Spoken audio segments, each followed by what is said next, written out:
India TV 9 news Maharashtra. तृतीयपंथीयास आत्महत्या करण्यासाठी प्रवृत्त करणाऱ्या प्रियकराचा जामीन अर्ज न्यायालयाने फेटाळला. यात हकीकत अशी, फिर्यादी यांचा भाऊ प्रकाश व्यंकप्पा कोळी वय 22 हा लहानपणापासून मुलींसारखा वागत होता. तो इतर तृतीयपंथीयांसोबत राहत असे, फिरत असे. लोक त्यास स्वीटी नावाने ओळखत.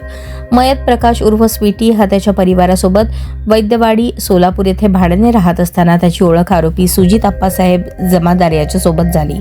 त्यातून त्यांचे प्रेमसंबंध निर्माण झाले. आरोपी सुजित याने मयत प्रकाश उर्फ स्वीटी यास मी आयुष्यभर तुझ्याच सोबत राहणार आहे, मी तुझ्याशिवाय इतर कोणासोबतही लग्न करणार नाही असे सांगितले. तसेच त्या दोघांनी सुमारे 1.5 ते 2 वर्षांपूर्वी लग्न केल्याबाबतचा व्हिडिओ बनवला होता.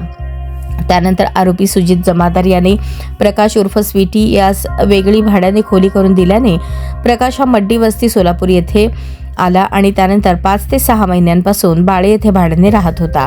त्या दरम्यान आरोपी सुजित जमादार हा यातील प्रकाश उर्फ स्वीटी याच्या खोलीवर नेहमी ये-जा करीत असे. 4 डिसेंबर 2025 रोजी रात्री प्रकाश उर्फ स्वीटी याने फिर्यादी यांच्या व्हॉट्सअप मोबाईलवरून मी फाशी घेऊन आत्महत्या करत असून माझ्या मृत्यूस सुजित जमादार कारणीभूत आहेत असा रडत व्हिडिओ पाठवला. फिर्यादी यांची बहीण ज्योती हिने फिर्यादीचा मित्र राम गायकवाड यांच्या मोबाईलवर फोन करून तुम्ही जवळच राहण्यास असल्याने प्रकाश हा फाशी घेत असून त्याला ते करण्यापासून रोखण्यास सांगितले. फिर्यादी प्रकाशच्या घरी पोहोचले तेव्हा राम गायकवाड यांनी प्रकाश याचा गळफास सोडवून खाली झोपवलेले दिसले. फिर्यादी यांनी 100 नंबरवर फोन करून घटनेची माहिती दिल्याने पोलीस आणि ॲम्ब्युलन्स येऊन उपचारासाठी सिव्हिल हॉस्पिटलमध्ये घेऊन गेले. डॉक्टरांनी तपासून तो मयत झाल्याचे सांगितले. आरोपीच्या वतीने SV केंद्रे, जिल्हा न्यायाधीश सोलापूर यांच्या न्यायालयात जामिनासाठी अर्ज दाखल करण्यात आला होता. या जामीन अर्जात सरकार पक्षातर्फे लेखी म्हणणे सादर करून जोरदार हरकत घेण्यात आली.